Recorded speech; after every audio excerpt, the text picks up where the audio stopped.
Happy new year বন্ধুরা।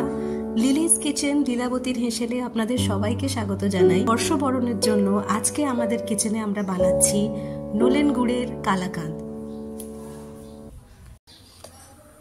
আমি গ্যাসের ওপরে একটা বড় প্যান বসিয়ে দিয়েছি। প্যান 1 টেবিল চামচ ঘি,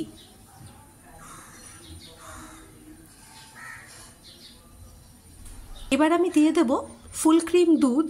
আমি 1.5 লিটার দুধের ব্যবহার করছি সব মিলিয়ে।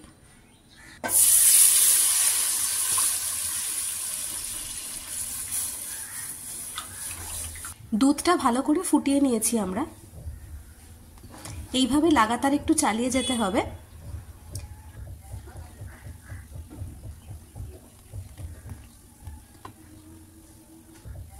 এই পর্যায়ে আমরা দিয়ে দেব 1/2 কাপ মাপের গুঁড়ো দুধ। পুরো দুধটা আমরা একসাথে দেব না, অল্প অল্প করে আমরা দুধের মধ্যে মেশাবো।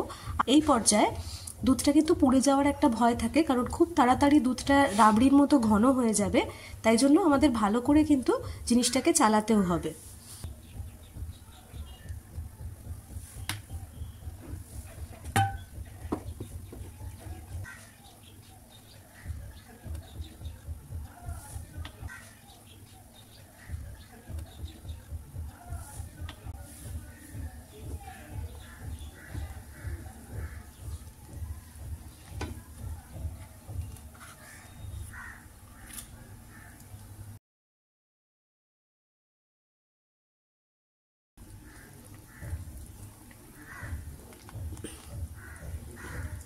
আপনারা দেখতে পাচ্ছেন গুঁড়ো দুধ দেওয়ার সঙ্গে সঙ্গে দুধটা কেমন আস্তে আস্তে ঘন হয়ে যাচ্ছে।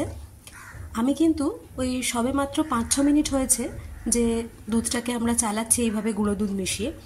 মিডিয়াম ফ্লেমে আমরা রান্নাটা করছি, কিন্তু এর মধ্যেই দুধটা অনেকটা ঘন হয়ে গেছে। আমি সমস্ত গুঁড়ো দুধটা দুধের মধ্যে মিশিয়ে দিয়েছি। দুধটা অনেকটা ঘন হয়ে গেছে। দুধ আর গুঁড়ো দুধের এই মিশ্রণটাকে রান্না করতে হবে মিডিয়াম ফ্লেমে। মিনিট 5-6 লাগবে, যতক্ষণ না একটা ক্ষীর বা রাবড়ির মতো কনসিস্টেন্সি আসছে ততক্ষণ। প্রায় 6-7 মিনিট হয়ে গেছে। আমরা দুধ আর গুঁড়ো দুধের মিশ্রণটা ভালো করে চালিয়ে নিয়েছি।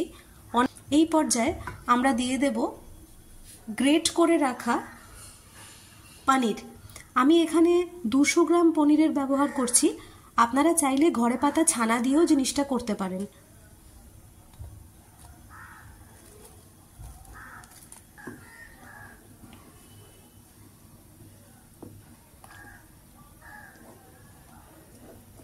পনিরটা মেশানোর পরে মিশ্রণটা আগের থেকে অনেক বেশি ঘন হয়ে গেছে, কিন্তু এটাকে আমাদের আরও একটু ড্রাই করতে হবে।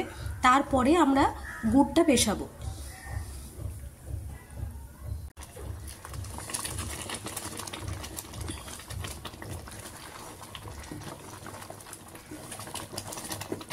প্রায় 6-7 মিনিট মিডিয়াম ফ্লেমে আমরা দুধ আর পনিরের মিশ্রণটা রান্না করেছি। আপনারা দেখতেই পাচ্ছেন একটা রাবড়ির মতো কনসিস্টেন্সি হয়ে গেছে, অনেকটা ঘন হয়ে গেছে। এইভাবে কনস্ট্যান্ট আমাদের কিন্তু খুন্তি দিয়ে চালিয়ে যেতে হবে যাতে দুধটা পুড়ে না যায়। আর এই যে কড়াইয়ের সাইডে যে মালাইটা জমছে, এটা আমরা এইভাবে স্ক্রেপ করে আবার এই দুধের মিশ্রণের মধ্যে দিয়ে দেব। বাঙালির প্রিয় শীতকালীন স্বাদ এবং গন্ধের মধ্যে অন্যতম নলেন গুড়। 1 কাপের সামান্য কম পরিমাণে গুড় ব্যবহার করছি।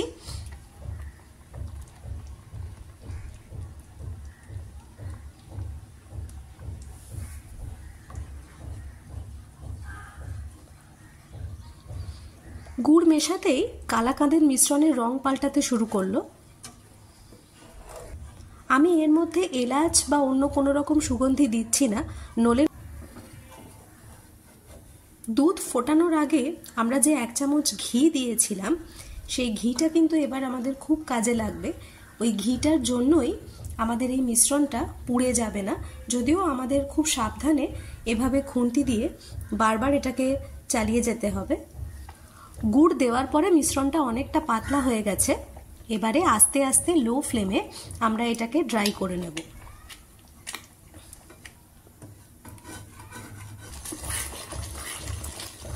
আমাদের কালাকাঁদের মিশ্রণ প্রায় তৈরি হয়ে এসছে। আপনারা দেখতেই পাচ্ছেন একদম ঘন হয়ে এসেছে। তবে এটা আমাদের আরেকটু ড্রাই করতে হবে,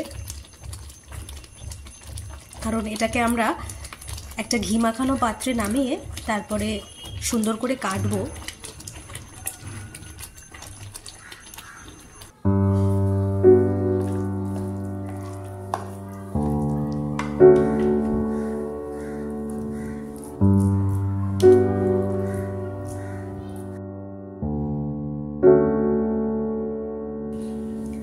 কালাকাঁদের মিশ্রণটা আমরা কেটে নেব। এটা আমরা ঠান্ডা করে নিয়েছি। কিশমিশ দিয়ে সাজিয়ে দেব।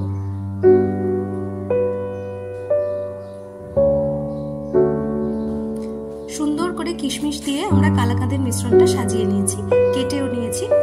এবার আমরা এটাকে সার্ভ করব। আমাদের নলেন গুড়ের কালাকাঁদ একদম রেডি। আমরা সুন্দর করে এটাকে সার্ভ করে নিয়েছি। লিলিস কিচেন লীলাবতীর হেসেলের তরফ থেকে আবারও আপনাদের সবার জন্য রইল নতুন বছরের অনেক অনেক শুভেচ্ছা। খুব ভালো কাটুক এই বছরটি আপনাদের সবার। ভালো থাকবেন, সঙ্গে থাকবেন। ধন্যবাদ।